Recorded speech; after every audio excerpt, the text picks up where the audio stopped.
Thank you very much, Riv. Great cast in the day. I'm here with Zyrene to talk about, well, the beginning of Game 5. Because it was awesome. It was a whole bunch of fun. Elimination in the enemy jungle.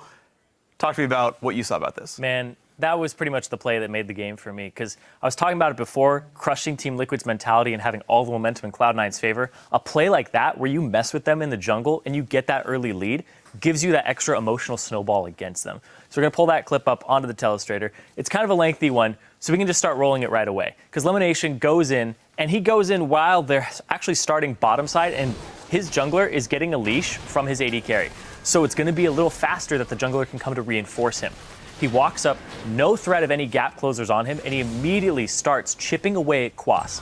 Now, he has taken Riptide at level 1, the E, which is 40 mana and 6-second cooldown. So you can spam that. It's one of the lowest cooldown abilities that has that type of mana cost at level 1. So he just follows him. Quas took all that damage because he tried to leash the blue. Elimination didn't back off. Now, Quas takes even more damage throughout this exchange, and Meteos is there already. The other lanes, though, are pressing and getting level 2 as quickly as they can, so that they can come and possibly reinforce this situation. Also, you can see Xpecial actually came all the way down from top lane. He crossed mid to get there. So what's going to happen is everybody's going to collapse here, and Elimination, he's still one. So he is going to be able to just flash away. He's still just spamming the Riptide. He's not even close to out of mana, and he's gotten at least 5 off in this time period. Big thing here is the reinforcement and how everybody groups up. Because now Sneaky's there and Lyssandra's there, High is there. These are two of the best champions to have in this situation where you're just layering your boomerang blades and your Qs across them. That has just a beautiful, beautiful flash. Body slam flash there. And the cleanup. That right there.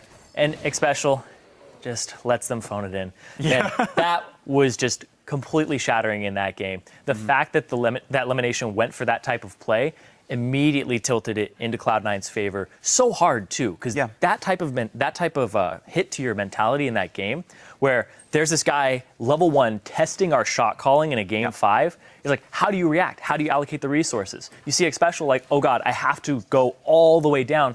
And during that time, Balls is left in a free farm lane to take over the game.